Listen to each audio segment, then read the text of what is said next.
akan termunfarid dari tarjamah yang beliau sebutkan dari judul bab yang beliau bawakan. Dan beliau mengatakan bahwa ini adalah pendapat dari Abdullah bin Zubair, sahabat Nabi sallallahu alaihi wasallam radhiyallahu taala anhu. Abdullah bin Zubair. Ini pendapat Imam Al-Bukhari dan Ibnu Zubair, kemudian pendapat dari Syekh bin Baz rahimahullah taala, pendapat bahkan dari anggota dari Lajnah Daimah panitia tetap. Benar, dan kita nanti dua buah fatwa dari Lajnah Daimah di dunia Hotel Syad ini di Saudi Arabia yang menunjukkan dan pendapat yang dipilih dan diwujudkan oleh Al-Hafidz Ibnu Hajar Al-Asqalani dalam Fathul Bari.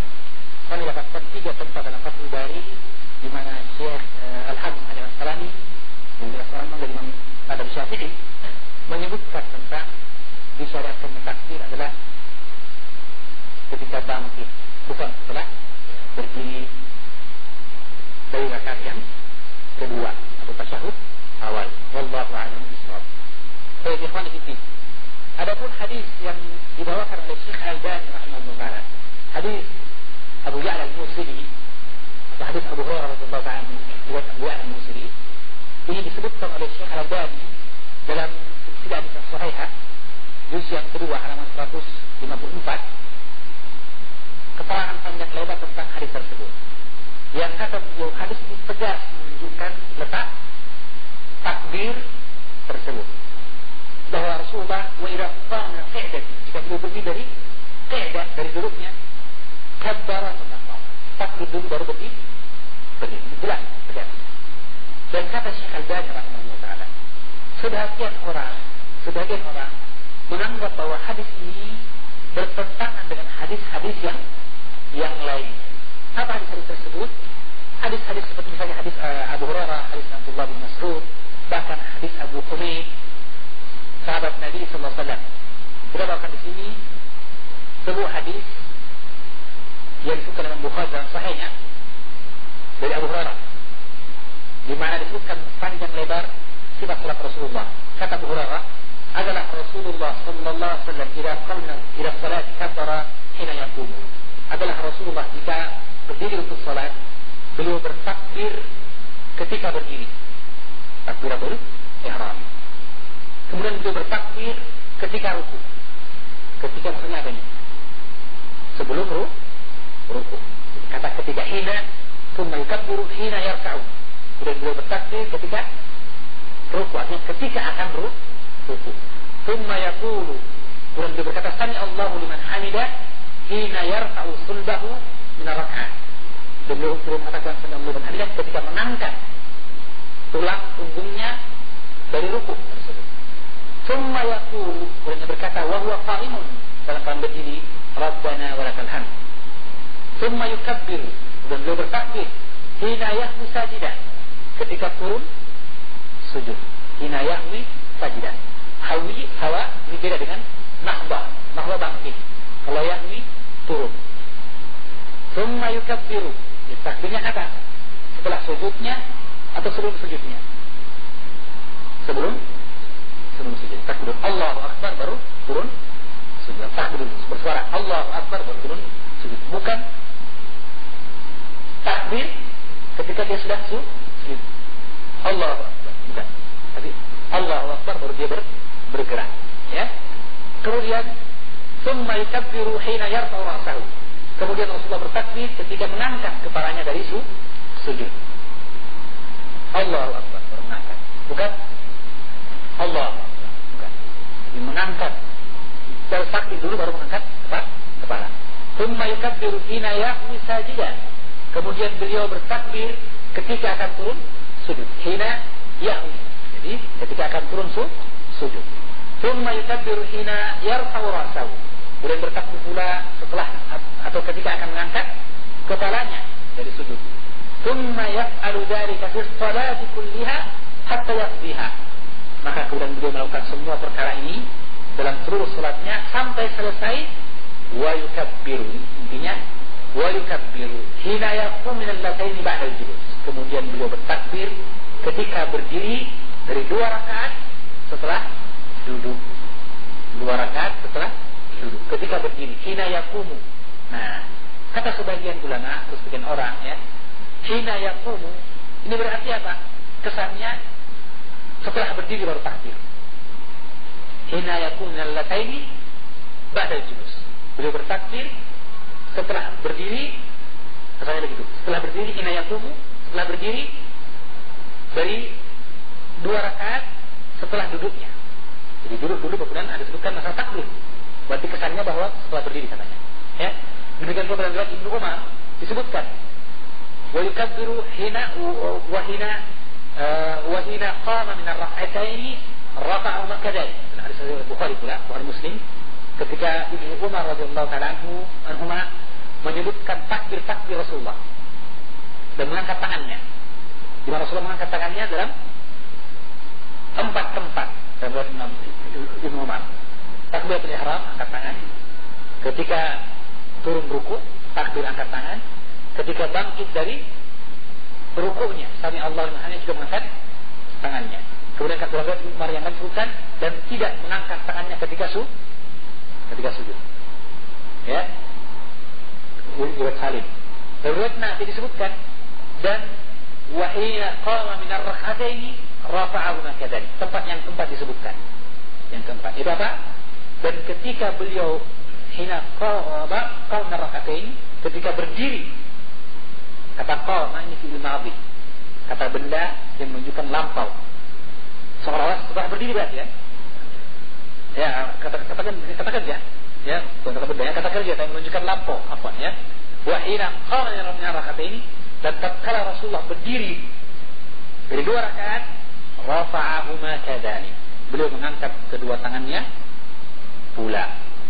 Ini kesannya bahwa setelah berdiri. Ya. Ini yang dipakai oleh sebagian ulama yang berpendapat bahwa takbir dilakukan setelah berdiri.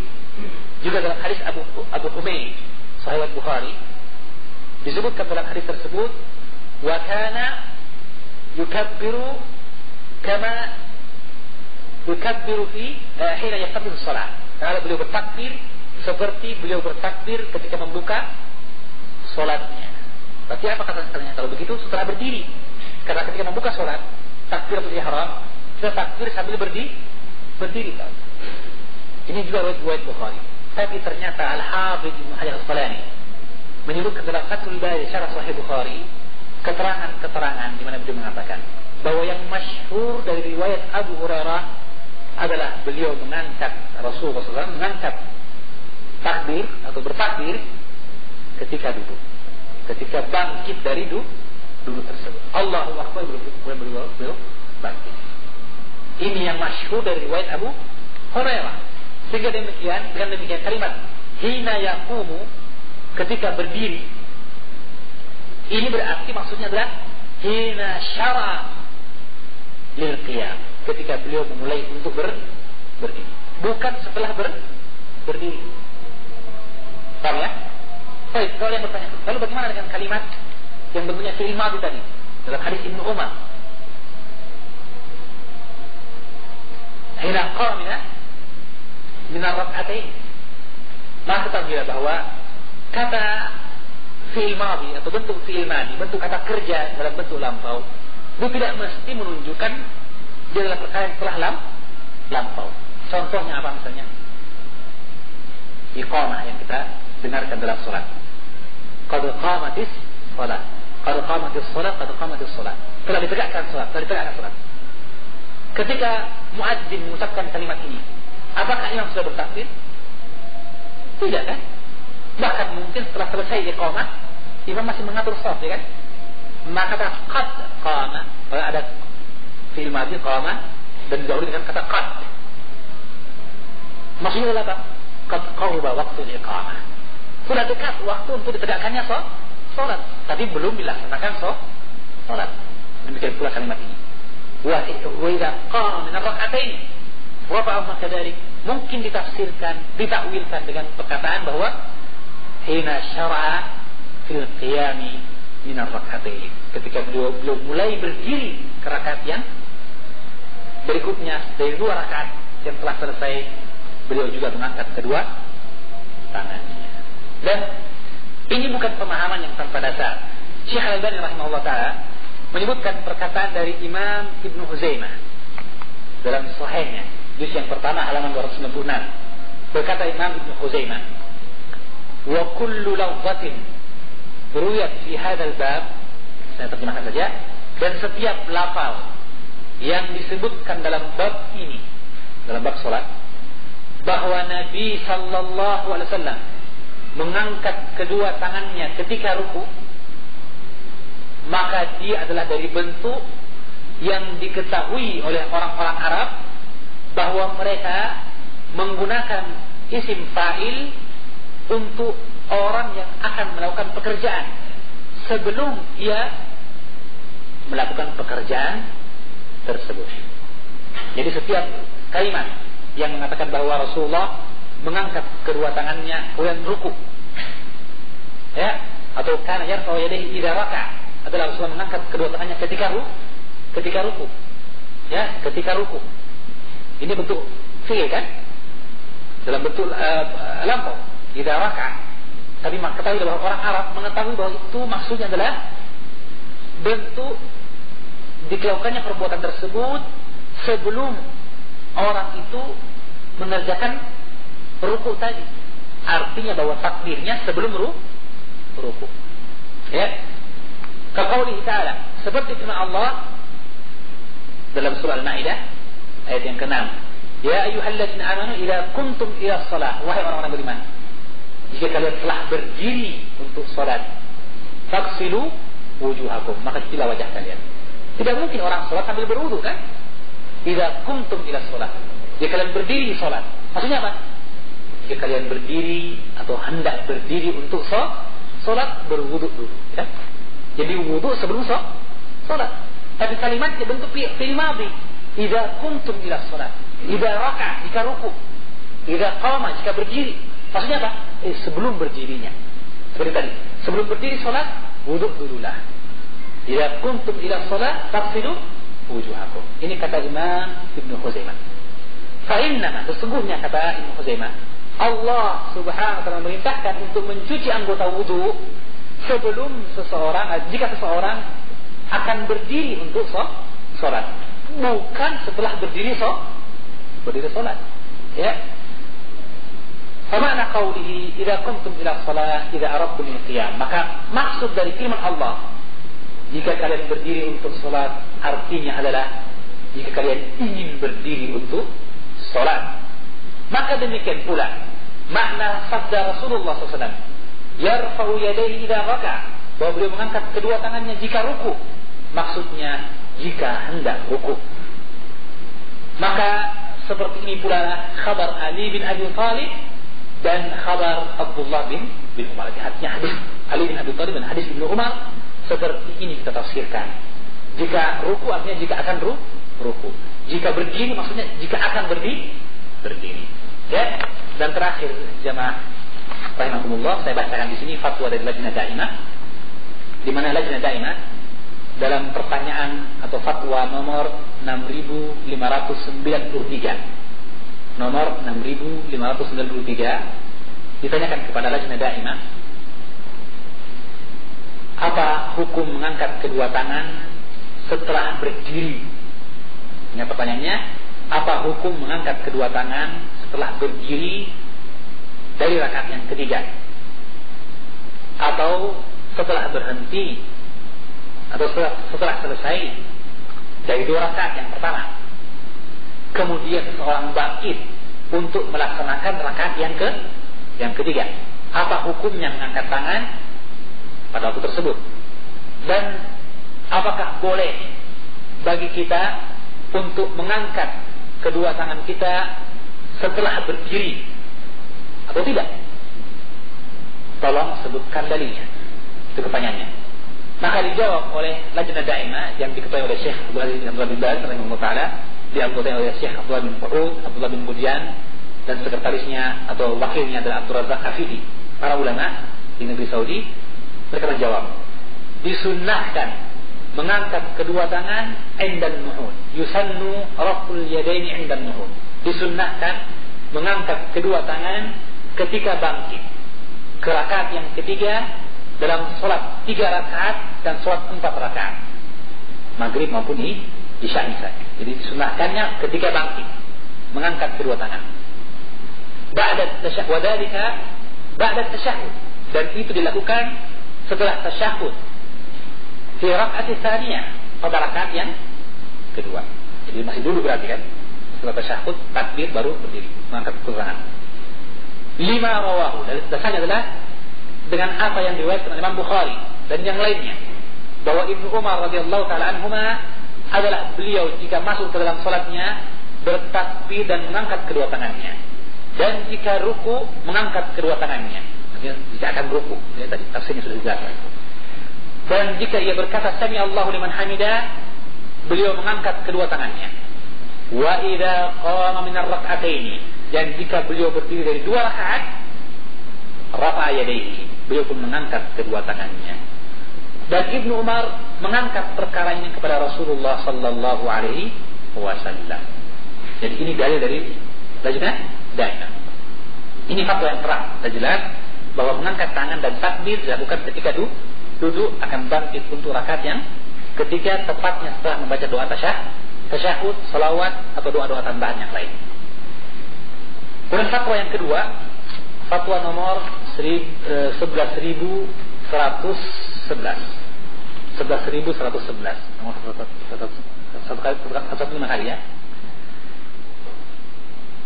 Pertanyaan pertama ditanyakan kepada beliau, kepada Lajnah Daimah, bagaimana sifat takbir ketika berdiri setelah tasyahud awal dan mengangkat kedua tangan, dan apakah diangkat kedua tangan dalam keadaan duduk kemudian bertakbir dan bangkit berdiri, atau tidak diangkat kedua tangan kecuali setelah berdiri. Apa yang rajih di antara pendapat itu? Demikian pertanyaannya. Ini lebih terang lagi pertanyaannya kan? Lebih terang. Jadi adanya pilihan. Apakah diangkat kedua tangan ketika masih duduk sambil bertakbir dan bangkit berdiri, atau tidak diangkat tangan kecuali setelah berdirinya? Dan mana yang kuat dengan pertama tersebut? Menunjukkan adanya khilaf di antara para ulama. Maka dijawab oleh Lajnah Daimah, yushra'u raf'ul yadaini fi shalah inda al-qiyam min at-tashahhud al-awwal ma at-takbir ba'da al-bad'i fi al-intiqal min al-julus ila al-qiyam. Disyariatkan mengangkat kedua tangan dalam salat inda al-qiyam, ketika berdiri dari tasyahud, artinya akan berdiri inda al-qiyam, ketika akan berdiri tasyahud yang pertama, disertai dengan takbir setelah memulai dari gerakan, ba'dal bad'i fil intiqal, setelah mulai dari memulai dari gerakan minal julus, sejak berdiri sampai ke sejak duduk minal julus ila qiyam, dari duduk sampai berdiri, artinya berpindahnya maksudnya ya, bukan takbirnya panjang Allahu Akbar, bukan, tapi maksudnya adalah dimulai sejak mulai berpindah dari duduk ke berdiri tadi, dimulai awal bergeraknya dimulai takbir Allahu Akbar baru berdiri ya. Ba'dal bad'i, setelah mulai berdiri bergerak, bad'i min al-intiqal, sejak awal mulai bergerak. Setelah apa berarti? Setelah tasyahud. Wallahu a'lam bishawab. Jadi ini fatwa dari Lajnah Daimah. Saya agak panjang membahas ini untuk kembali mengingatkan ikhwan seluruhnya bahwa dia adalah perkara yang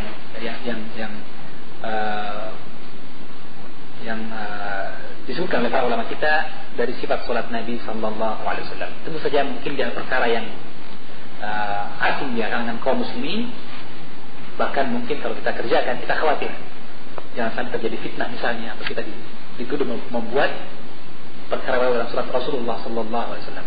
Tetapi ketahuilah bahwa sesungguhnya perkara ini bukan perkara baru dalam salat, bahkan dia adalah perkara yang ditampakkan dalam hadis-hadis Rasulullah sallallahu alaihi wasallam, di antaranya hadis yang sahih atau yang dibaguskan sanadnya oleh Imam Al-Albani dalam Musnad Abu Ya'la Al-Musili, hadis Abu Hurairah, wa idza qama qa'idati kabbara thumma qama. Rasulullah jika berdiri dari duduknya beliau bertakbir baru kemudian berdiri. Ini hadis Abu Ya'la. Dan sesungguhnya bahwa Abdullah bin Zubair telah mengerjakan sunnah Nabi ini, dan bahwa Imam Al-Bukhari dalam kitab sahihnya menyebutkan hadis-hadis tentang hal ini, bahkan memberikan judul bab seperti itu. Yang kitab Sahih Bukhari adalah disepakati oleh para ulama asahhul kutubi al-musannafah ba'da kitab asahhul kutubi ba'da kitabillah. Kitab yang paling sahih setelah Al-Quran. Bukan berarti sesuai dengan Al-Quran, tidak, tentu saja. Tapi dia menyebutkan hadis-hadis sahih dan disepakati oleh para ulama akan kesahihannya. Ini Imam Al-Bukhari. Dan bahwa Imam Sahih Bukhari ini disyarah oleh seorang imam terkemuka di antara imam Ahlus Sunnah wal Jamaah yang menjadi imam madzhab Syafi'i. Siapa dia? Ibnu Hajar Al-Asqalani Asy-Syafi'i Al-Misri, orang Mesir, yang dia Syafi'i. Ya, ternyata beliau pun mensyarah dan menegaskan apa yang disebutkan oleh Imam Al-Bukhari, bahkan merojihkan pendapat ini dan mengajukan begitu banyak dalil-dalil dalam Fathul Bari tentang hal tersebut. Saya bisa sebutkan halamannya bagi yang punya Fathul Bari untuk melihat nukilan-nukilan tersebut dari Fathul Bari, yaitu ada misalnya dalam Fathul Bari juz yang kedua halaman 291, kemudian juz yang kedua halaman 304, juga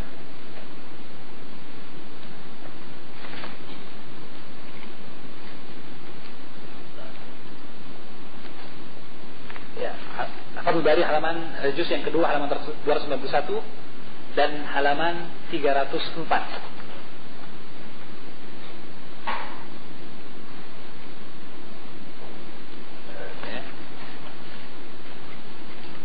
Ada tempat yang ketiga yang saya lupa sebutkan halamannya di sini. Tapi intinya bahwa Ibnu Hajar yang dia mazhab Syafi'i ternyata pun menegaskan perkara seperti ini. Jadi kalau begitu dia adalah perkara yang waris dari hadis Rasulullah sallallahu alaihi wasallam, dan dengan demikian mungkin kita cukupkan pembahasan kita. Saya mohon maaf atas khifalah atas panjangnya pembahasan ini, tapi intinya kita hanya ingin mengingatkan kepada jamaah seluruhnya akan perkara yang mungkin dilupakan oleh sebagian orang dari perkara sunnah Nabi SAW dalam masalah salat ini. Wal ilmu indallah, dan ilmu hanya dari Allah Subhanahu wa taala. Ada pertanyaan dari jamaah mungkin? Ya.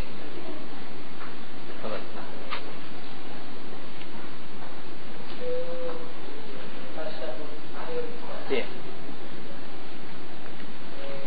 Apa enggak? Biasa ada satu hal, kemudian ada sini seperti tadi pendapat Nurul Ulama dan ada Syekh Nasruddin Al-Albani. Koreksi ulang Syekh Nasruddin Al-Albani. Sebab banyak hal di situ dulunya seperti Syekh Nasruddin Al-Albani. Kemudian dia menggantikan lagi. Pertanyaan bagus sekali ya. Jadi pertama tentang permasalahan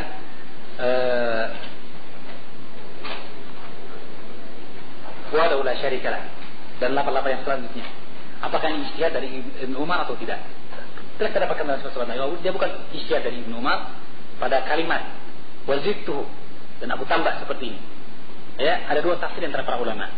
Mereka mengatakan bahwa ini adalah bentuk tambahan dari Ibnu Umar, tapi tambahan ini ada taufik dari Nabi sallallahu alaihi wasallam, ada tuntunannya dari kami. Dan itu pendapat pertama. Yang kedua bahwa Ibnu Umar dalam riwayatnya tidak mendapatkan pengajaran seperti itu. Tapi dia bandingkan dengan tasyahud sahabat yang lain, seperti tasyahud Abu Hurairah, ya, tasyahud Abdullah bin Abbas, yang di sana ada penyebutan wahdahu la syarika. Wahdahu la syarika. Maka dia mengatakan fazidtu, maka saya tambahkan dari hadis yang lain.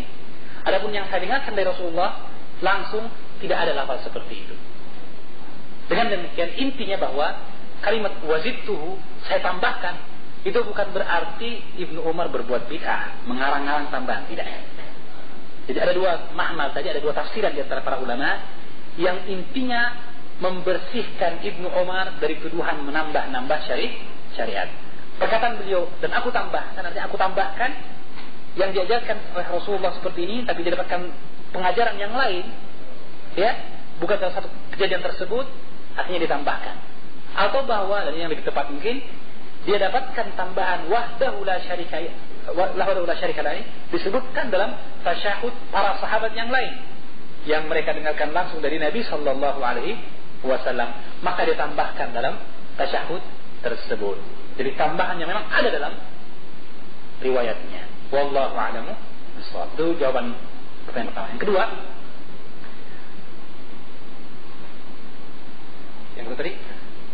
Kalau ada satu hal. Ya, kalau ada pendapat jumhur, ada pendapat Syekh Al-Albani, apakah salah jika orang mengambil pendapat jumhur ulama? Jumhur artinya kebanyakan, ya.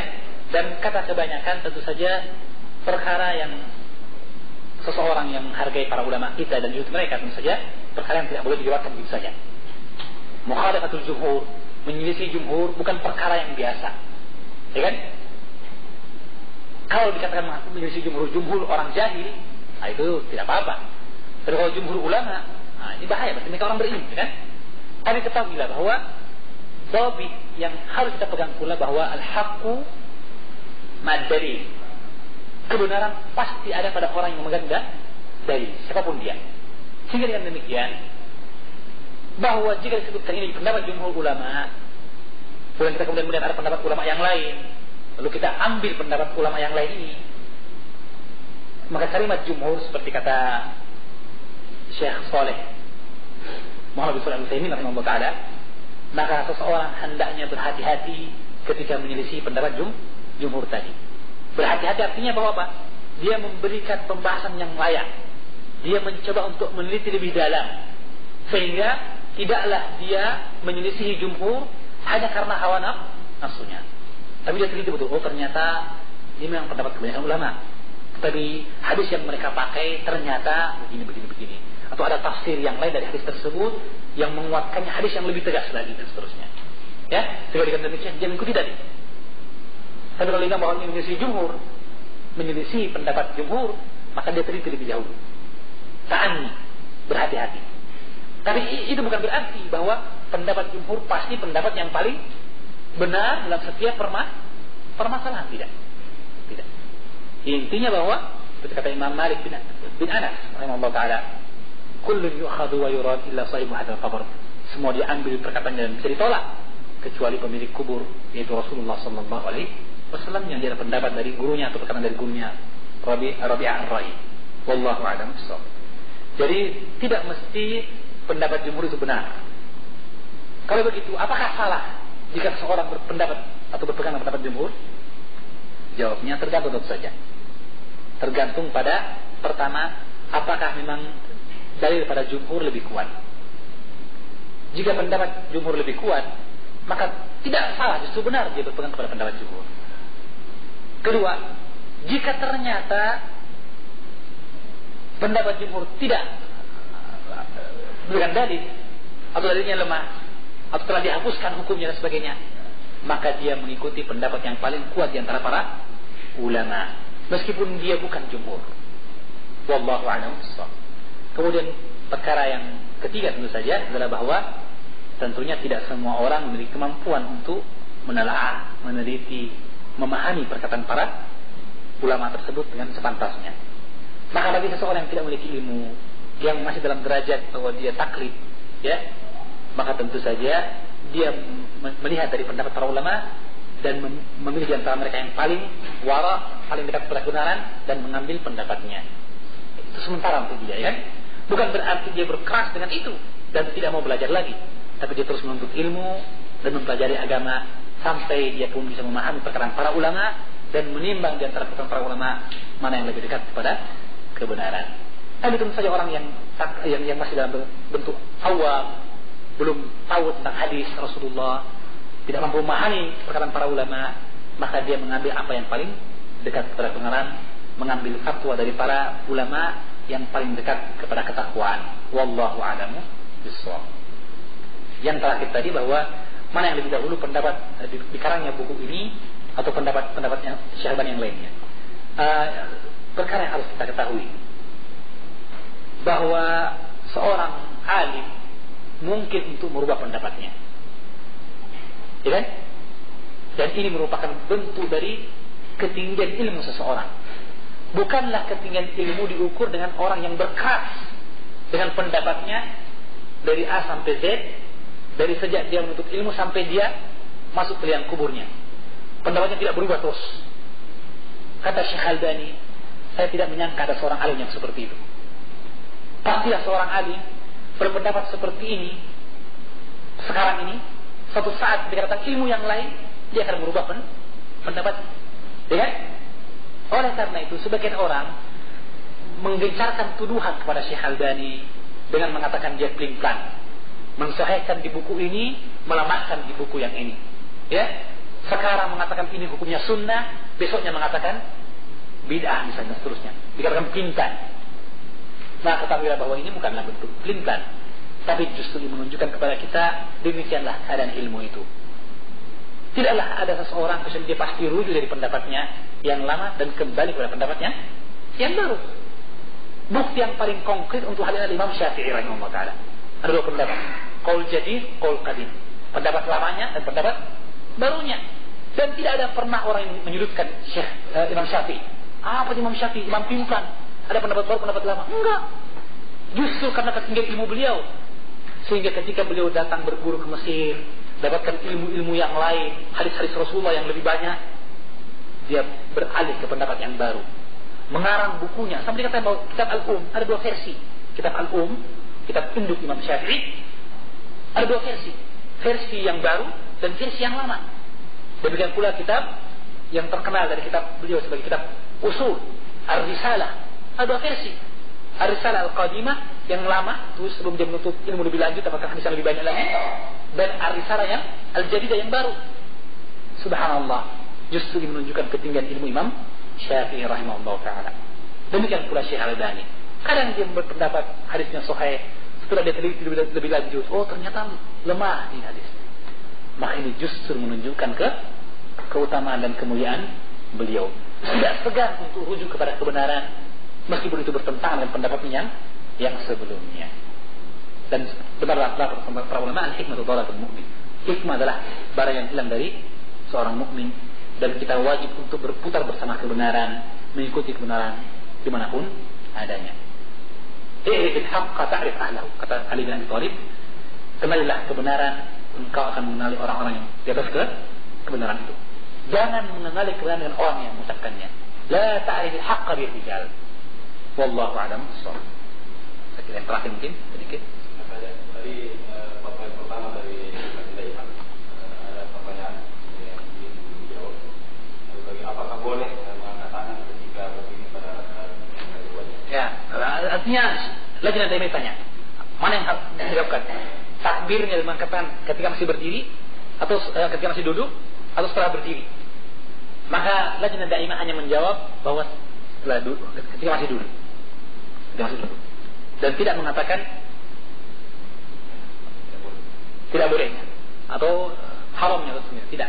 Tapi jelas ini menunjukkan kepada kita bahwa inilah yang mereka lihat dari pendapat yang kuat, bahwa takbir dilakukan, demikian pula mengangkat kedua tangan dilakukan ketika masih duduk, setelah selesai dari tasyahud akan bangkit ke rakaat selanjutnya. Ya.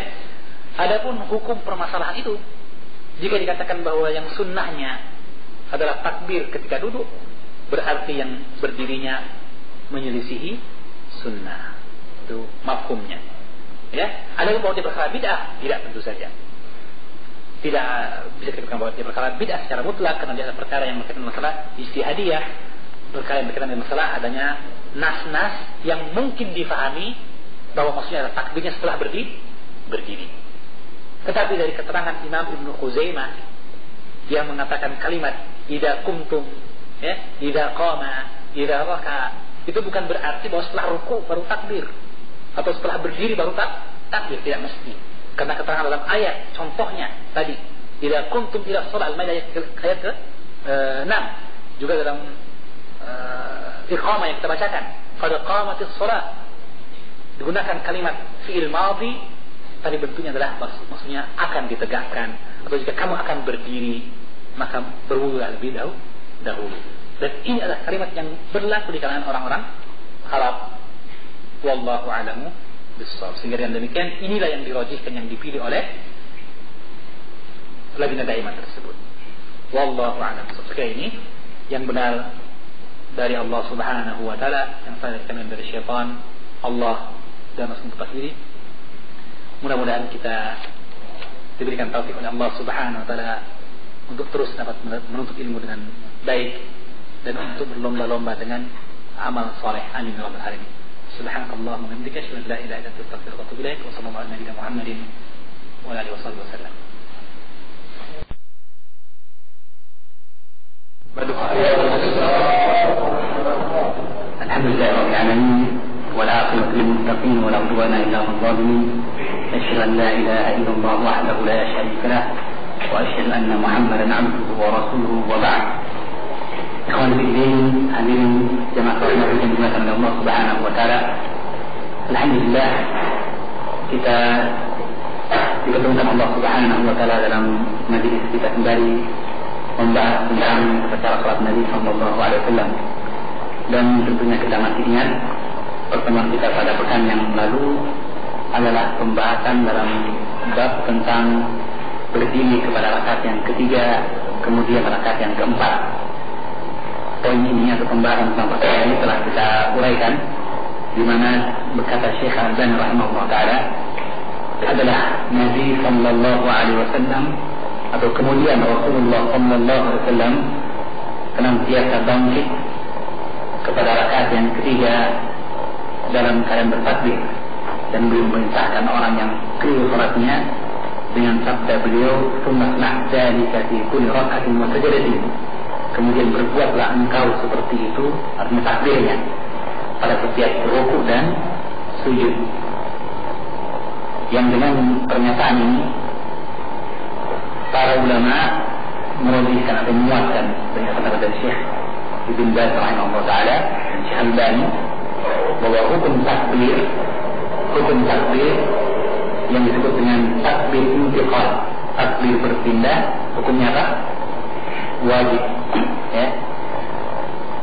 Walaupun tentu saja jumhur atau kebanyakan ulama berpendapat dia bukanlah wajib, dengan alasan mereka bahwa Rasulullah sallallahu alaihi wasallam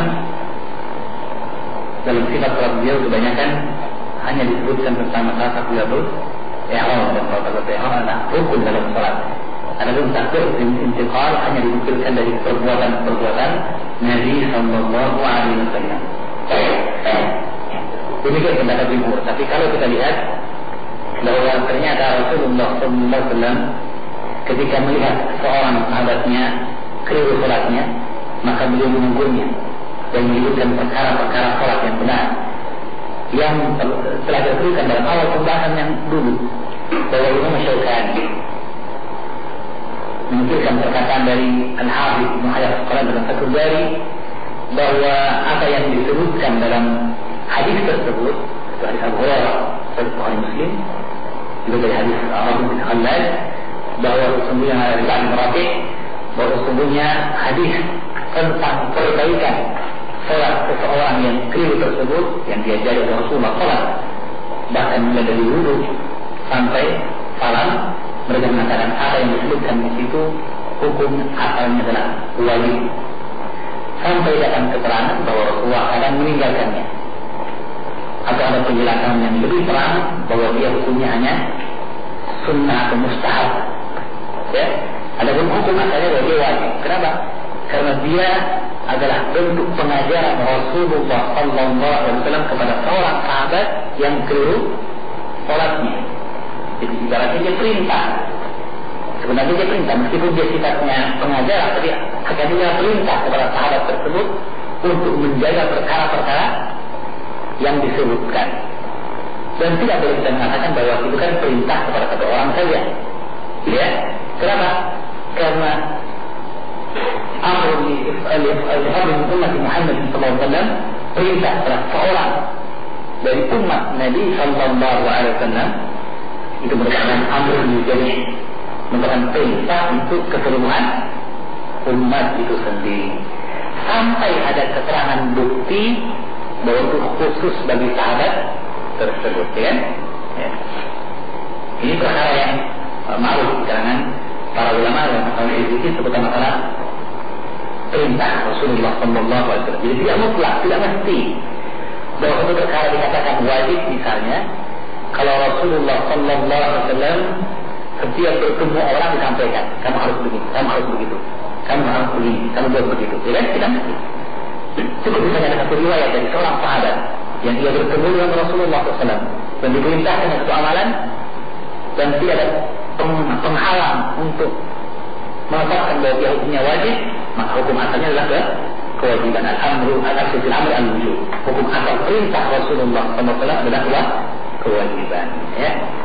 Maka ketika beliau sallallahu alaihi wasallam mengajarkan tata cara salat itu kepada orang yang keliru salatnya, maka para ulama menetapkan dia adalah bentuk kewajiban. Ya. Ditambah lagi dengan keterangan dari Malik bin Huwairits Sahih Bukhari waktu bersabda, "Sallu kama ra'aitumuni usalli." Jadi kalau begitu yang kuat dari pendapat para ulama adalah wajibnya takbiratul intiqal. Dan ini diisyaratkan oleh Syekh Al-Albani, rahimahullah ta'ala dengan perkataan beliau wa amara bihi.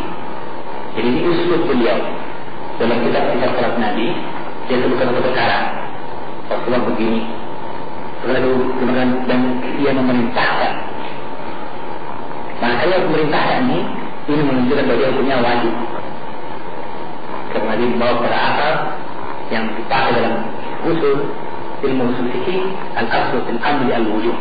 Hukum akal dalam perintah Rasulullah SAW adalah menunjukkan kewajibannya. Dan itu tampak jika kita lihat kepada ringkasan dari buku ini, diringkas oleh penulis dalam buku yang lebih sederhana, hanya poin-poin saja langsung.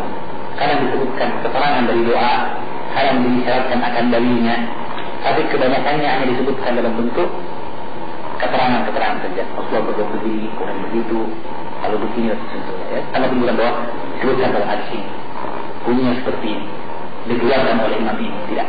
Ringkas disebut judulnya Tarhis Sifati As-Salat, ringkasan sifat salat Nabi. Dalam kitab itu Syekh langsung menyebutkan dan wajib untuk seperti ini. Dan daripada sunnah seperti ini.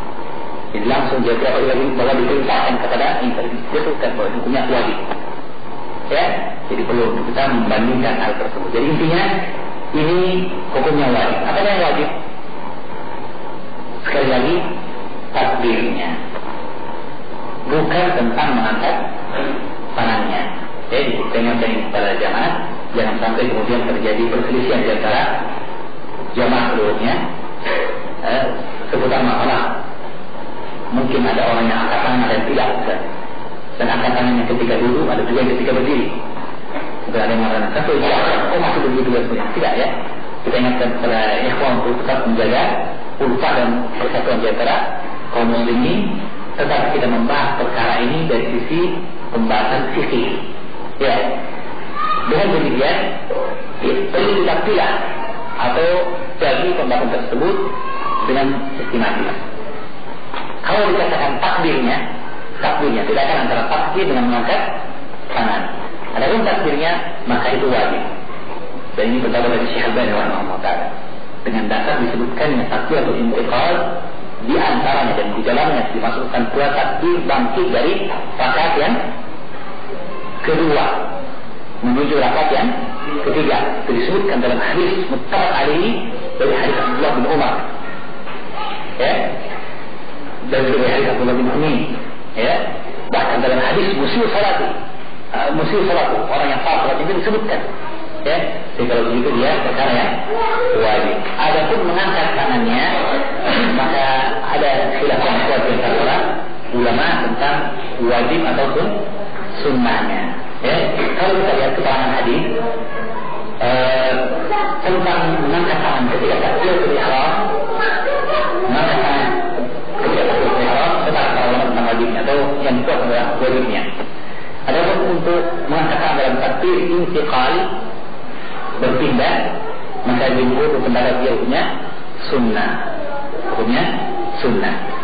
Kemudian adapun jika perkara berkaitan dengan permasalahan mengangkat tangan ketika sujud, berpindah ketika sujud, sementara sujud, duduk antara dua sujud lagi, ya, maka di sana lebih kuat lagi perselisihan antara ulama tentang apakah dia hadis yang tadi atau tidak. Adapun ketika bangkit dari rakaat kedua menuju rakaat yang ketiga, maka di sana ada dalam Sahih Bukhari ada dua hadis dari satu sahabat, itu Ibnu Umar. Di dalam riwayat Salim tidak disebutkan adanya mengangkat tangan setelah bangkit dari rakaat kedua tadi, menuju rakaat yang ketiga tidak disebutkan. Dalam riwayat Nafi' dari Ibnu Umar disebutkan adanya wa kana wa yaqamna min rak'atain rafa'a ma kadhalik. Jika beliau mengangkat atau berdiri dari rakaat yang kedua menuju rakaat yang ketiga, maka beliau mengangkat kedua tangannya pula. Maka ini tegas menunjukkan bahwa dia adanya penyebutan mengangkat tangan tersebut. Dengan itu, maka ada khilaf yang kuat di antara ulama tentang wajib atau sunnahnya mengangkat kedua tangan berbeda dengan rakaat takbir tadi.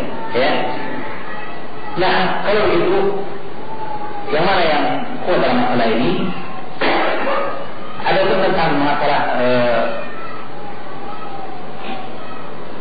mengangkat kedua tangan. Maka di sini yang terlihat dari penjelasan Syekh Al-Albani rahimahullah taala dari urut-urutan yang dibawakan, beliau mewajibkan pendapat bahwa itu adalah perkara yang sunnah, bukanlah kewajiban. Jika seseorang meninggalkan mengangkat kedua tangannya ketika naik ke rakaat ketiga setelah tasyahud awal, maka juga tidak mengapa. Ketika dia mengatakan wa kana idza qama min al-qiyadati kabbara thumma qama wa kana yarfa'u yadayhi ma hadatha takbir ahyanan. Beliau mengatakan bukan Abu Hurairah yang sangat bagus dari Abu Ya'la Al-Musili adalah Nabi sallallahu alaihi wasallam kata Abu Hurairah, jika beliau berdiri baiknya dan kaum yang kabar, maka beliau bertakbir thumma qama, kemudian berdiri. Adalah beliau sallallahu alaihi wasallam kana yarfa'u yadayhi ma'al takbir. Adalah beliau mengangkat kedua tangannya bersamaan dengan takbir tersebut. Berbareng dengan takbir tersebut ahyanan, terkadang. Artinya terkadang juga tidak. Jadi disyaratkan dengan riwayat Ibnu Umar dari Salim tadi yang tidak ada penyebutan tentang mengangkat kedua tangan di dalamnya kecuali pada 3 tempat. Yang pertama takbiratul ihram, takbir untuk ruku dan bangun dari ruku. Atau dalam yang lain disebutkan 4, yaitu yang ini 3 tadi ditambah bangkit dari tasyahud awal menuju rakaat yang ketiga. Jadi ini saya berikut. Maka takbir ahyan.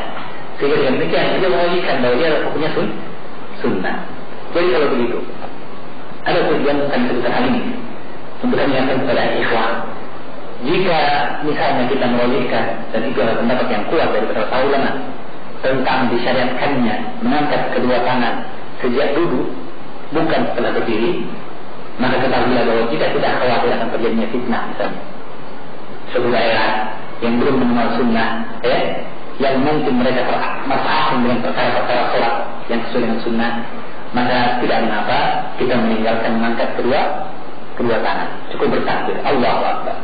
Kemudian setelah itu tidak bertakbir lagi setelah berdiri, karena dia ada pendapatnya yang lemah, dan kita langsung bersedekah. Kenapa? Untuk menghindarkan terjadinya kesalahan atau fitnah yang lebih besar. Dan setelah itu, setelah kita sebarkan sunnah kepada mereka, kita dorong mereka untuk mencintai sunnah Rasul sallallahu alaihi wasallam, mari kita sampaikan perkaranya sahih dalam perkara ini. Wallahu a'lam bishawab. Dengan tidak mentadbikkan, mengatakan mubtadi' al-bid'ah, orang yang menyelisihi apa yang kita pilih. Makanya perlu kita ingatkan kepada ikhwan, jangan sampai kemudian ada telah kita sampaikan dari masalah mengangkat takbir bersamaan dengan takbir bersama mengangkat tangan tadi dijadikan oleh sebagian orang sebagai bentuk imtihan, bentuk ujian. Kalau dia sudah begitu, berarti dia bagus, sudah salah murni misalnya, atau sudah sunni, Kalau dia belum mampu, belum terima, belum apa, tidak apa dalam menyampaikan dakwah tersebut, dan tentu kita ingatkan al-haqqu ayyuttaba. Dalam masalah kebenaran tentu saja sebagian orang mengatakan kita bandingkan mana yang senior. Tidak ada seperti hal ini, masalah senior tidak ada. Umar bin Khattab radhiyallahu anhu kami mengingatkan kepada seorang sahabat yang lainnya. Dia mengatakan la yannauka qada'an qadaita. janganlah menghalangi engkau satu pintu yang telah engkau tetapkan anturajal haqqa, untuk kemudian engkau merujuk kembali kepada kebenaran. Dan engkau mengambil al-haq itu ila ra'itahu, jika engkau lihat bahwa ternyata dia ada pendapat saya yang saya teruskan tadi, apa yang saya pilih dari pendapat tadi ternyata keliru. Jangan menghalangi kalian untuk mengikuti kebenaran jika engkau telah melihatnya. Fa innal haqqa qadimun, karena kebenaran adalah suatu perkara yang telah lama. Artinya kalau hal ini lebih senior kebenaran gitu. Ya. Oleh karena itu Imam Malik, guru dari Imam Syafi'i, rujuk kepada pendapat Imam Syafi'i dalam muridnya. Karena Allah Subhanahu. Ya. Kenapa? Karena al-haqqu haqqnya ayyuttaba. Ya. Tapi yang penting bahwa kita dalam rangka mengajak orang kepada kebaikan tadi, ya. Jadi ini yang perlu saya ingatkan, jangan sampai kita jadi perkara untuk imtihan, untuk menguji, ya. Maka suara kepada seorang ustaz atau apa, tidak, ya. Khususnya penginginkan adalah pembahasan tentang sifat para nabi secara apa yang didapatkan dari keterangan para ulama berdasarkan hadis Rasulullah Sallallahu Alaihi Wasallam. Ya, ini saya ingatkan. Dan kalau kita melihat lebih lanjut tentang dalil yang dipakai oleh orang yang mengangkat kedua tangannya setelah berdiri, telah saya syaratkan kemarin ada dua hadis yang dipakai oleh para ulama yang berpendapat ini. Yang di antara ulama itu adalah Syekh Muhammad bin Shalih Al-Utsaimin, beliau mengatakan mengangkat tangan setelah berdiri. Ya, di antara hadis tersebut adalah hadis Ibnu Umar sendiri yang dia muttafaq alaih, di mana disebutkan tentang tempat-tempat di mana Rasulullah SAW mengangkat kedua tangannya. Dan dalam riwayat tersebut, dikatakan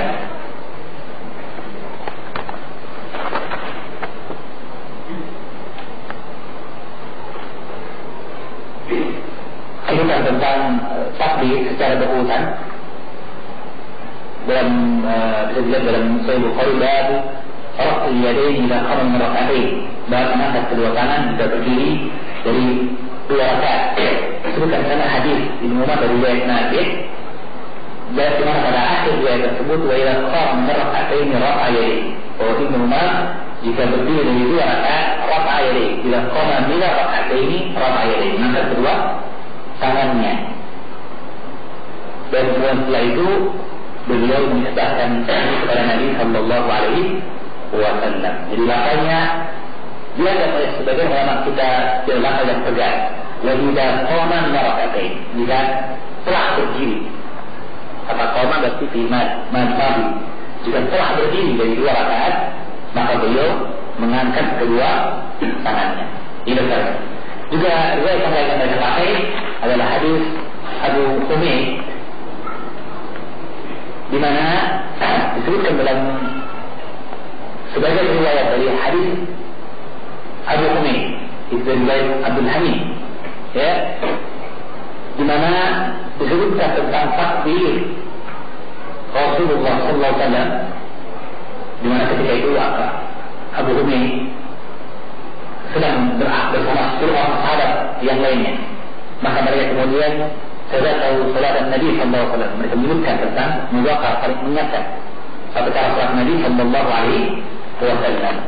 Maka kemudian Abu Humaid berdiri mengatakan, ini usalli wa salat,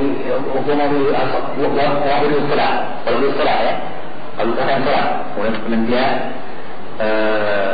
mengatakan anak alam di salat Rasulullah, aku paling tahu maksud Nabi Sallallahu Alaihi Wasallam.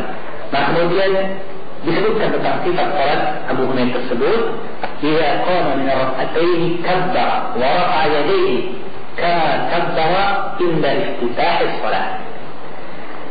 Maka adalah beliau jika berdiri dari dua rakaat, jika qama min rak'ataini, jika qama bil madi, menunjukkan perkara lampau, adalah beliau jika telah berdiri dari dua rakaat, kabbara, beliau bertakbir, wa rafa'a yadayhi, dan mengangkat kedua tangannya. Karena kabar dikatakan koma tadi kan, berarti kakaknya telah berdiri ke zahirnya, ya. Jika telah berdiri dari dua rakaat, beliau bertakbir dan mengangkat kedua tangannya. Kujelaskan dengan tentang pastinya. Karena kabbara inda iftitah salat. Sebagaimana beliau bertakbir ketika membuka salat. Dan takbir membuka salatnya takbir putih. Karena bisa dilakukan ketika berdiri, ya. Ketika berdiri. Nah, karena mereka ini mengisyaratkan bahwa kalau begitu mengangkat tangan itu adalah ketika berdiri. Ya, ini yang terdapat yang kita dari para ulama seputar pendapat mengangkat kedua tangan setelah berdiri. Mengangkat kedua tangan setelah berdiri. Adapun pendapat para ulama yang mengatakan bahwa dia takbir tidak disyariatkan kecuali ketika masih duduk. Dan dengan itu pula seorang yang mengangkat kedua tangannya dalam bentuk mustahab, sunnah, dianjurkan. Maka jika dia mengangkatnya ketika masih duduk, hendak berdiri ke rakaat yang ketiga. Jadi mereka yang disebutkan dalam pertemuan yang lalu, ya, adalah pertama hadis Abu Hurairah, di mana disebutkan dengan lafaz yang disebutkan oleh Syekh Imam Al-Bukhari sebagai lafaz yang zahir menunjukkan mengangkat kedua tangan setelah berdiri, yaitu hadis Abu Hurairah radhiyallahu anhu ketika menceritakan sifat salat Nabi SAW, maka Abu Hurairah menyebutkan sampai pada kalimat ثم يكبر حين يرفع رأسه ثم يرفع ذلك في الصلاة كلها حتى يقضيها ويكبر حين يقوم من اللتين بعد الجلوس. Pada kalimat yang terakhir disebutkan dalam hadis tersebut ثم يكبر حين يقوم, yang sudah bertakbir ketika حين يقوم, ketika akan berdiri min al-latain ba'da al-julus, dari dua rakaat setelah duduk. Hina yaqumu, maka ini menunjukkan keadaan ketika akan berdiri. Hina yaqumu. Wa yukabbir hina yasjudu. Bertakbir ketika sujud. Artinya ketika akan sujud. Wa yukabbir hina yarka'u. Bertakbir ketika akan ruku. Tidak mungkin bertakbir setelah ruku, ya. Maka kalimat hina yarka'u, hina yaf'alu, artinya hina syara fi al-fi'l, hina yaf'al, tatkala ia berbuat, hina fi mudhari yang menunjukkan keadaan yang senantiasa berlaku, kemudian sedang yang senantiasa dikerjakan atau sedang dikerjakan, ya akan dikerjakan, maka dia berarti perkara tersebut dilakukan sebelum berbuat. Yukabbiru hina yaqau, bertakbir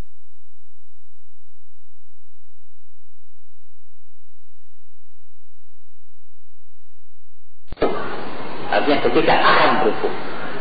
Yukabbiru hina yaqau, hina yasjudu, bertakbir ketika sujud. Dalam hadisnya, ya, semua yukabbiru hina yaqau sajida, ketika dia sujud. Nah, kalau yang terakhir wa hina yaqumu min al-lataini ba'da al-julus, dan juga bertakbir ketika berdiri dari dua rakaat setelah duduk. Jadi ketika akan berdiri, ya. Ini riwayat dari Sahih Bukhari, dan Imam Al-Bukhari rahimahullah taala memberikan bab hadis ini dengan bab yang jelas sekali, yaitu apa yang kita bahas kemarin, babu yukabbir wa huwa yamhadu minas sajdatain, bahwa seseorang itu bertakbir ketika dia bangkit. Yamhadu, kalimat an-nuhud menunjukkan bahwa dia adalah perkara setelah duduk bangkitnya, ya. Ala kulli hal, itu riwayat yang telah kita bahas pada pertemuan yang lalu. Di samping riwayat Ibnu Umar itu sendiri, juga riwayat Abu Humaid itu sendiri. Riwayat Abu Humaid dan riwayat Ibnu Umar yang dipakai dalil oleh kelompok yang pertama, golongan yang pertama, sebagai dalil bahwa bertakbir itu setelah berdiri, justru difahami oleh para ulama. Kelompok yang kedua, dia adalah keterangan bahwa bertakbir itu justru setelah duduk. Ya, ada pun hadis Ibnu Umar yang kita bacakan, ya, hadis Ibnu Umar yang katanya zahirnya menunjukkan bahwa dia takbir setelah berdiri. Wa idza qama min ar-rak'ataini yarfa'u yadayhi, rafa'a yadayhi. Dan jika ia telah berdiri dari 2 rakaat, mengangkat kedua tangannya. Lalu kan telah berdiri. Kita mengatakan bahwa ternyata para ulama menafsirkan justru bahwa dia adalah maksudnya tidak mesti setelah berdiri, tapi akan berdiri. Dan di antara para ulama yang tegas beristinbat seperti ini adalah Imam Al-Bukhari sendiri. Imam Al-Bukhari sendiri. Ketika ia menyebutkan hadis ini, beliau menyebutkan dalam bab atau memberikan judul bab. Dan kita ketahui bahwa judul bab dalam Sahih Bukhari menunjukkan fikih Imam Al-Bukhari, menunjukkan apa yang dia pilih dari mazhab para ulama. Apa judul bab beliau? Babu raf'il yadaini idza qama min rak'ataini. Bab mengangkat kedua tangan idza qama jika berdiri kepada 2 rakaat. Kalau yang maksudnya di sini pun masih dikatakan idza qama jika telah berdiri. Kita mengatakan bunyinya masih seperti itu, tetapi akan ada nanti keterangan dari Imam Ibnu Khuzaimah. Kita telah bahas juga bahwa Imam Ibnu Khuzaimah menjelaskan dalam Sahihnya bahwa orang-orang Arab atau orang-orang Arab asli tentu saja menggunakan kadang fi'il madhi bukan untuk menunjukkan, bukan hanya sekedar untuk menunjukkan perkara yang telah lampau, tapi terkadang digunakan fi'il madhi untuk menunjukkan perkara yang justru akan dilakukan, perkara yang justru akan dilakukan. Kemudian Imam Ibnu Khuzaimah menyebutkan supaya dalam kitabullah, ya ayyuhalladzina amanu idza kuntum ila shalah, idza kuntum ila shalah, jika kalian berdiri untuk salat. Bukan artinya jika telah berdiri untuk salat berwudulah, tapi jika akan berdiri untuk salat maka berwudulah. Ya ayyuhalladzina amanu idza kuntum ila shalah faghsilu wujuhakum wa aydiyakum ila al-marafiq. Ya, maka di sana ada bentuk seperti itu. Juga apa yang kita dapatkan dari iqamah yang kita sebutkan kemarin, qad qamatis shalah. Yang qad dalam bahasa Arab sendiri jika masuk kepada fi'il madhi kadang menunjukkan taklil ataupun kadang menunjukkan ta'kid, ya, kadang menunjukkan takrib, dekatnya atau sudah terwujudnya. Seperti apa? Qad jaa fulan, sudah datang si fulan. Artinya apa? Ya, sudah ada sama kita. Dia telah berkumpul bersama kita. Qad jaa fulan. Tapi ternyata kadang qad meskipun masuk pada fi'il madhi justru menunjukkan bahwa sudah akan datangnya si fulan. Seperti apa? Qad qamatis shalah. Qad qamatis shalah. Bukan artinya sudah ditegakkan salat, bukan. Tapi sebentar lagi akan ditegakkan. Ya, akan segera ditegakkan salat tersebut. Padahal ada kata qad, dia menegaskan makna madhi tersebut kesannya kan. Tapi ternyata justru menimbulkan atau membawa makna akan segera terjadinya pekerjaan itu. Apa itu? Salat. Salatnya belum dikerjakan, tapi sebentar lagi akan dikerjakan, maka siap-siaplah kaum muslimin. Jika telah diqamati, qad qamati salat, artinya apa? Siap-siap akan segera ditegakkannya salat tersebut. Jadi ini bentuk-bentuk yang menunjukkan bahwa yang diinginkan oleh Imam Al-Bukhari dengan kalimat idza qama rak'atain, ay idza syara'a fil qiyam ila rak'atain, jika dia bergerak untuk berdiri menuju rakaat yang kedua, sebelum berdirinya maksudnya. Oleh karena itu Al-Hafidz Ibnu Hajar Al-Asqalani ketika mensyarah hadis ini, hadis Ibnu Umar ini dalam Sahih Bukhari, ya, hadis nomor 739, ketika mensyarah hadis ini, maka dia mengatakan bahwa adapun rincian dari letak mengangkat kedua tangan tersebut akan dibahas dalam bab beberapa belas bab yang akan datang, kata beliau begitu. Dan maksudnya beliau bersyarat dengan bab yang lain, itu bab yukabbiru wa huwa yaf'alu min as-sajdatain, bab bahwa seseorang bertakbir ketika dia bangkit dari 2 sujud atau 2 rakaat. Jadi dia pulangkan ke sana gitu. Dia pulangkan ke bab yang terang dan jelas seputar takbir dilakukan ketika masih duduk. Berarti dia memahami seperti itu pula dan memahami perkataan Imam Al-Bukhari seperti itu pula. Wallahu a'lamu bishawab. Ada dalil kedua yang dibaca oleh kelompok yang pertama. Dalil hadis Abu Humaid.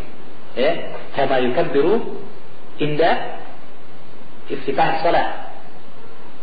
Ya, kita bahas poin yang keduanya atau poin pertamanya sama juga fi'il madhi tadi. Dan jelaskan bahwa fi'il madhi tidak mesti menunjukkan perbuatan telah dikerjakan. Bahkan sekalipun telah kemasukan kata qad.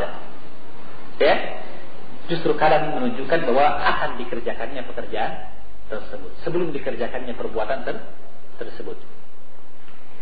Adapun perkara yang kedua, wa yukabbiru hina yang kita sebutkan tadi,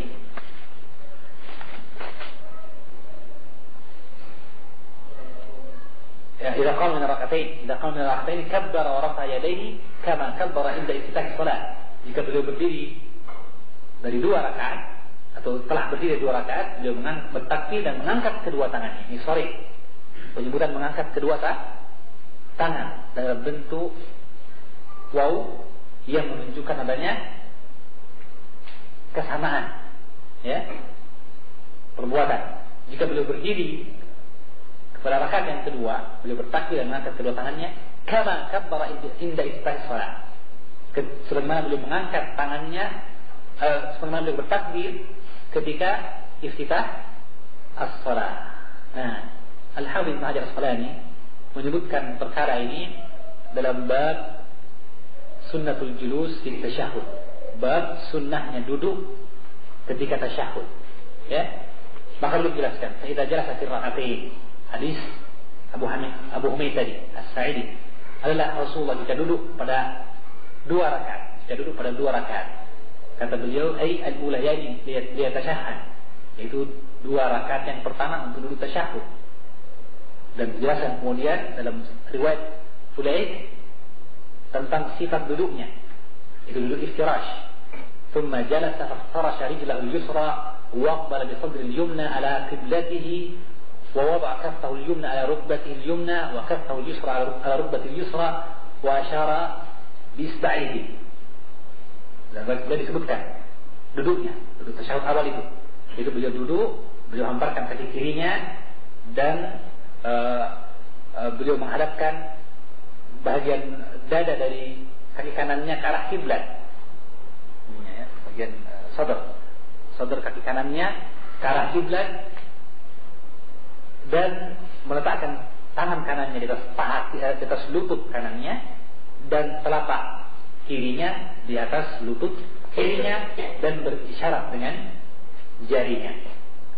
Dalam riwayat Isa bin Abdullah, ثم جلس بعد الركعتين حتى إذا هو أراد أن ينهض إلى القيام قام بتكبيرتين.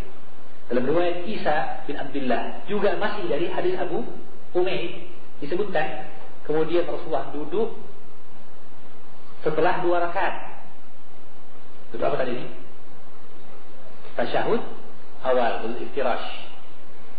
Hatta sampai idza huwa arada, tatkala dia akan arada ayyan hadha, akan bangkit. Ini sorry tegas lafaznya ya. Hatta idza huwa arada ayyan hadha ila al-qiyam, sampai ketika beliau ingin untuk bangkit kepada berdiri rakaat berapa maksudnya ini? Rakaat ketiga itu saja. Qama bi takbiratin, maka beliau berdiri dengan takbirnya, bukan berdirinya setelah berdirinya ya, tapi ketika akan berdiri tadi, qama bi takbiratin. Jadi ketika beliau akan bangkit, maka beliau berdirinya dengan takbir. Artinya akan berdiri tadi dengan takbir. Maka ini jelas bahwa dia ketika duduk atau akan bangkit, ya. Dan kata Al-Hafidz Ibnu Hajar Al-Asqalani, dan ini syahidnya, ini intinya, beliau mengatakan riwayat-riwayat ini wa hadha yukhalifu fi dhahir riwayat Abdul Hamid. Dan riwayat ini kesannya, zahirnya menunjukkan tentang mengangkat tangan, ya, atau bertakbir ketika masih duduk ini bertentangan dengan riwayat Abdul Hamid juga dari hadis Abu Humaid dalam sebagian lafaz di mana disebutkan riwayat yang tadi idza qama min rak'ataini kabbara wa rafa'a yadayhi. Jika beliau bangkit dari 2 rakaat, beliau bertakbir dan mengangkat kedua tangannya seperti bertakbir ketika membuka salat. Kemudian kata Ibnu Hajar Asqalani yang dia Syafi'i, wa yumkinul jam'u bainahuma, dan mungkin untuk digabungkan apa yang disangka pertentangan tersebut. Bi anna at-tashbih, bahwa penyerupaan itu seperti ketika takbiratul ihram, ya kan? Penyerupaan itu waqi'un ala sifat at-takbir la ala mahalli.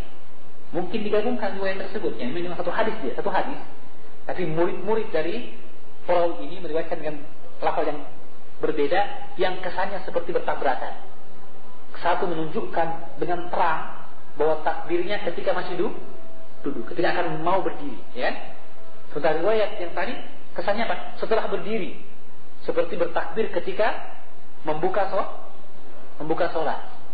Nah, kata Ibnu Hajar, mungkin dijamakkan dengan mengatakan bahwa maksud dari kama kabbara, seperti dia bertakbir, penyerupaan terhadap sifat takbirnya dan bukan pada tempat takbirnya.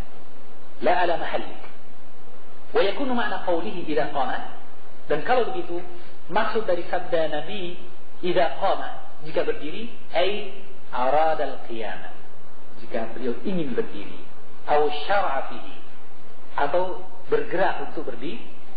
Syara'a yang mulai, ya, mulai untuk berdiri, ya. Demikian apa yang kita nukilkan dari Fathul Bari Syarah Sahih Al-Bukhari, dan menguatkan apa yang disebutkan oleh Al-Hafidz Ibnu Hajar Asqalani dari bentuk jamak seperti ini. Artinya memang kesannya hadis Abu Humaid sendiri bukan hadis yang menunjukkan takbir setelah berdiri, tidak, justru takbir setelah atau ketika masih duduk.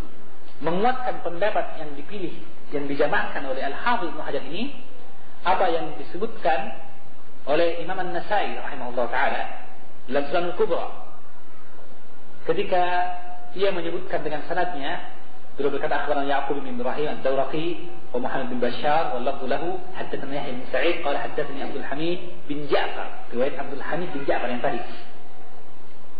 Riwayat Abdul Hamid bin Ja'far yang tadi mengatakan bahwa bertakbirnya seperti takbir ketika awal salat, ya. Ini hadisnya. Hadis dari lafaz Imam An-Nasai, riwayat Imam An-Nasai, lafaznya Muhammad bin Bashar. Haddatsani Muhammad bin Atha an Abi Humaid As-Sa'idi qala sami'tuhu yuhaddithu qala kana an-nabiy sallallahu alaihi wasallam idza qama min as-sajdatayn kabbara. Adalah Nabi sallallahu alaihi wasallam jika berdiri min as-sajdatayn, dari 2 sujud, beliau bertakbir. Hatta warafa yadayhi, dan beliau mengangkat kedua tangannya. Hatta yuhadiya bihima mankibahi, sampai sejajar tangannya itu dengan kedua pundaknya. Kama sana'a hina iftitahi shalah, seperti ia berbuat ketika membuka salat. Jadi kalau itu apa yang dikatakan seperti membuka salat tadi? Tempat takbirnya atau sifat dari mengangkat kedua tangannya? Sifat dari mengangkat kedua tangan. Artinya apa? Sebagaimana Rasulullah ketika awal takbir mengangkat sejajar pundak, maka demikian pula ketika setelah 2 rakaat selesai qamina sajdatain, maka beliau pun bertakbir kabbara wa rafa'a yadayhi, dan mengangkat kedua tangannya. Hatta yuhadi bihima mankibahi, sampai sejajar dengan pundaknya, seperti kama sana, seperti ia berbuat ketika awal takbiratul ihram. Jadi letaknya. Tentunya kita tahu bahwa dalam takbiratul ihram, ya, ada 3 riwayat yang warid dari sifat mengangkat kedua tangan tersebut. Pertama adalah sejajar pundak, yang kedua adalah sejajar telinga, ya, dan yang ketiga ini yang dipilih oleh Syekh Ibrahim bin Sa'di, ya, dalam khulasa beliau, tafsir beliau, yaitu bahwa apa yang disebutkan soal dalam hadis Wa'il bin Hujr, sebagian dalam hadis Wa'il bin Hujr, yaitu apa? Bahwa ujung telapak tangan Rasulullah sejajar dengan sumatu udunaihi, ujung gelambir daripada telinganya dan bahagian telapaknya sejajar dengan pundaknya. Yang Syekh Muhammad bin Nasir As-Sa'di menyebutkan ini sebagai sifat yang ketiga. Wallahu a'lamu bissawab. Ya. Jadi ini yang ada dalam sifat takbiratul ihram. Maka maksudnya seperti itu pula dilakukan ketika bangkit dari rakaat yang kedua. Sifatnya bukan letaknya itu setelah berdiri. Ya. Ini yang kita dapatkan dari Sahih dari Imam An-Nasai. Dan Imam An-Nasai rahimahullah ta'ala memberikan bab hadis ini dengan babu raf'il yadaini lil qiyami ila rak'atain. Bab raf'il yadaini lil qiyami ila rak'atain. Bab mengangkat kedua tangan untuk berdiri lil qiyam. Berarti bukan setelah berdiri. Untuk berdiri kepada rakaat ila rak'atain. Arti berdiri ila rak'atain. Jadi ketika berdiri setelah dua rakaat atau dari dua rakaat. Setelah itu dibawakan juga hadis Ibnu Umar. Ya, yang tadi kita sebutkan tidak qamah. Yang menunjukkan bahwa ini pun menunjukkan fikih dari Imam An-Nasai sama dengan fikih dari Imam Al-Bukhari. Bahwa mengangkat kedua tangan atau dengan pula takbirnya itu dilakukan ketika duduknya. Wallahu a'lamu bissawab. Ya, dengan demikian maka kita sebutkan dalam pertemuan yang lalu pula bahwa apa yang kita dapatkan dari perkataan para ulama seputar mengangkat kedua tangan dan bertakbir setelah bangkit dari dua rakaat itu adalah riwayat-riwayat yang menunjukkan bahwa dia adalah ketika masih duduk. Oleh karena itu Syekh bin Baz rahimahullah ta'ala dalam ta'liqnya terhadap Fathul Bari syarah Sahih Bukhari juz kedua halaman 93 memberikan komentar. Beliau mengatakan dalam Sahih Bukhari, syarah Sahih Bukhari Fathul Bari memberikan komentar catatan kaki. Kata beliau, la raiba anna as-sunnata fi dhalika at-takbir hina yamhadu ila ats-tsalitsah ma'rafil yadaini. Tidak ada keraguan bahwa sunnahnya thariqah ya.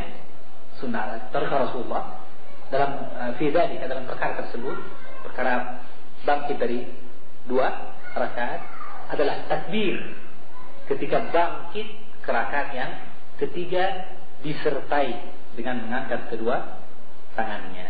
Seperti karena sahabat dzalika min hadis Ibnu Umar. Seperti yang sabit yang sah dari riwayat Ibnu Umar. Jadi riwayat Ibnu Umar pun yang bentuknya fi'il madhi idza qama ditafsirkan oleh Syekh bin Baz rahimahullah taala maksudnya adalah ketika akan berdiri.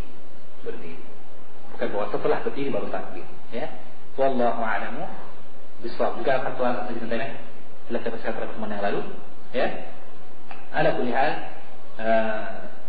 ini kita yang akan kembali kepada ikhwah rahimahullah. Tetapi kita ingatkan kembali apa yang telah kita sebutkan di awal pembahasan tadi, ya, bahwa yang kita inginkan adalah sekedar menjelaskan tentang apa yang ada dari perkara sunnah Nabi SAW seputar salat tersebut. Jadi bukanlah tujuan kita untuk melecehkan para ulama yang berpendapat tentang perkara yang sebaliknya dari perkara ini, ya, atau menjadikan sebagai tanda atau ciri yang menjadi pembeda seseorang apakah dia seorang salaf atau bukan, ahlus sunnah atau bukan.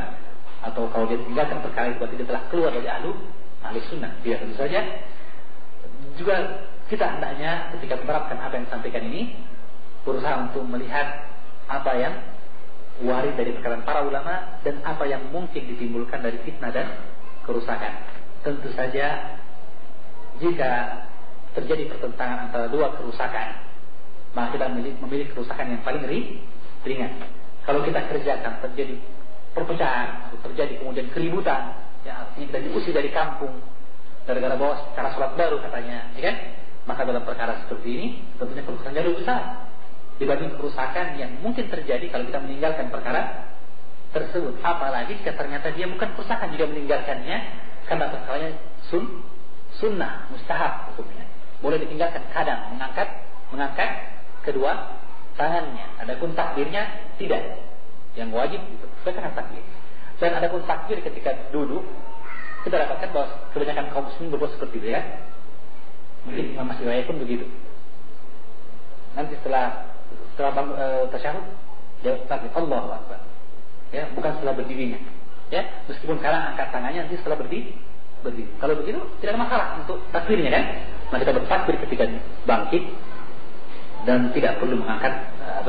Dalam hal ini kita tinggalkan dulu sementara mengangkat kedua tangan tersebut untuk menolak terjadinya kerusakan yang jauh lebih besar. Tentunya dengan tetap kita bersabar dalam menyampaikan sunnah, mengajarkan perkara yang penting, yang paling penting, kemudian perkara yang penting. Wallahu a'lamu bishawab. Saya kira jelas ya. Ada pertanyaan dari jemaah? Saya mengulang ini karena ada titik yang pertama kali yang ingin saya ingatkan kepada ikhwah, kepada hadirin. Ya, ada pertanyaan mungkin dari jemaah?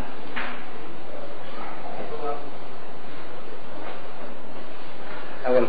Setiap takbir imam rawatib Ustaz, apakah kita juga makmum itu takbir juga? Artinya setiap perkara salat. Apakah diikuti? Imam itu sudah dia bertakbir. Iya. Dia takbir apa dulu? Kalau dia takbirnya bukan dalam bentuk sifat salat, tentunya tidak kan? Adapun takbir mungkin maksudnya takbir intiqalnya. Apakah jika imam bertakbir dan takbir intiqal Allahu Akbar, kita juga bertakbir? Ya, pertanyaannya, maka jawabnya ya, kita bertakbir. Hadis Abu Hurairah dan hadis Aisyah radhiyallahu ta'ala muttafaq alaih, ya. Bila inna majulat imam tamma bihi, fa idza kabbara fakabbiru. Sehingga imam diangkat untuk diikuti. Dan Abu Hurairah, fala tahtalifu alaihi, maka jangan selisih imam itu. Fa idza kabbara, maka jika imam bertakbir fakabbir adalah ihram. Wa idza raka,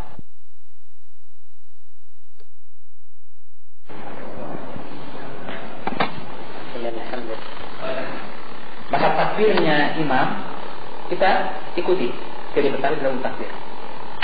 Dan takbir kita sebutkan dulu dalam Imam Syafi'i rahimahullah taala. Wa maksud idza kabbara fakabbiru ay idza intaha takbir. Maksudnya jika takbir imam kalaupun bertakbir, artinya jika imam sudah selesai bertakbir. Adapun imam bilang Allah, sudah bilang Allah Akbar. Ya. Imam selesai Allah Akbar, baru kita juga Allah Akbar. Ayo kalau imam memanjatkan Allahu Akbar, apakah ikut potong saja langsung atau tunggu juga diam? Maka yang waris imam salah kalau dipanjangkan Allah, ya. Karena ada perkataan Imam Syafi'i juga yang mengatakan tidak nauhibul tamjid, saya tidak senang tamjid, memanjangkan seperti itu, ya. Dan memotongnya juga tidak boleh, ya. Maka tidak boleh seperti itu. Bahkan ya, dia perkara yang didasarkan oleh kata para ulama seputar pendapat kebanyakan ulama akan batalnya sholat tersebut jika yang dipanjangkan pada Allah, hamzahnya Allah. Maka sebagian ulama kata takbirnya sholatnya batal karena takbirnya tidak sah, karena intinya dia ragu apakah betul Allah Maha Besar. Ya, karena dalam bahasa Arab istifham, hamzah istifham, ya. Allah. Itu pendapat sebagian ulama mengatakan bahwa ini tidak sah sholatnya. Bahkan sebagian ulama mengatakan jika dia sengaja meniatkan, bahkan keislamannya batal karena ia ragu bahwa Allah itu Maha Besar. Subhanallah. Itu yang terfikir, ya. Tapi intinya ya keliru imam kalau dia tidak sengaja, dia tidak tahu. Dia tidak tahu ternyata konsekuensi dari ucapan yang memanjangkan tadi ini berbahaya. Ada ucapannya. Kalau dia tidak tahu, maka tentunya dia lepas dari dosa, ya kan? Tentunya kecuali kalau dia lalai dalam hal menuntut ilmu tersebut. Maka hendaknya dia tinggalkan, imam memperbaiki. Ada pun makmum, sepertinya kita amalkan tadi perkataan Imam Syafi'i. Tidak ada dia bertakbir kecuali imam telah selesai takbir. Itu lebih aman tentu saja bagi agama. Wallahu a'lam bishawab. Dengan takbirnya kuda, apakah dia mengeraskan? Apa ya? Tidak. Satu ulama saya mengatakan dia bihadrul yusmu nafsahu, sekedar dia mendengarkan diri. Bukan dia bertakbir yang justru mengganggu jamaah yang lainnya. Ya. Baik takbiratul ihramnya maupun takbiratul intiqal. Jadi dia mengeraskan sekedar dia mendengarnya. Allah a'lam bishawab. Oh, ya. Alhamdulillah itu terjawab. Ya. Perkara musab. Perkara istihad musab tidak tentunya. Artinya ada khilaf di para ulama. Apakah ini jumlah imam bihi ini menunjukkan wajibnya mengikuti perbuatan imam dalam semua perkara? Atau bahwa maksudnya adalah dalam perkara-perkara yang disebutkan dari bentuk-bentuk intiqal, perpindahan. Dia sebagian mengatakan bahwa itu menunjukkan kewajiban mengikuti semua perbuatan imam. Dan di antara penguatnya kata mereka itu pernah melepas sendalnya dalam sholat. Maka para sahabat juga ikut lepas sendal. Bahkan sampai sebagian ulama, Abu Hanifah mengatakan bahkan dalam masalah niat pun harus ikut imam. Kalau imam niatnya sholat wajib, makmum harus sholat wajib. Kalau imam sholat sunnah, tidak boleh ada orang yang mau sholat wajib belakangnya. Tak boleh. Semua harus sholat sunnah juga. Salah tahtalif alaihi.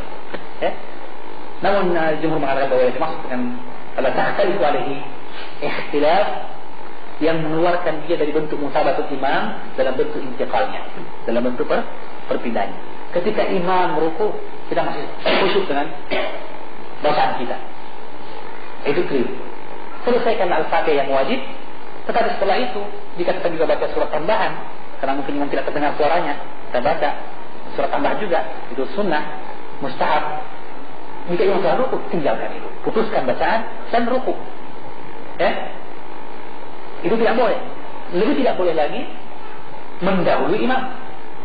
Ama yakhshal ladina yarfa'u ra'sahu qabla al-imam ayyuhawwila Allahu ra'sahu ra'sa himari. Tidakkah takut orang yang lebih dulu mengangkat kepalanya sebelum imam mengangkat kepalanya ketika sujud atau ruku, Allah akan merubah kepalanya kepala keledai. Alhamdulillah. Diancam, apalagi mendahului imam, apalagi lambat dari imam, itu perkara yang tidak boleh. Lebih tidak boleh lagi mendahului imam. So, kalau begitu berarti ada kudeta terhadap imam. Imam harusnya diikuti, bukan imam mengikuti makmum. Makmum lebih dulu mengangkat kepalanya, kan? Tidak boleh.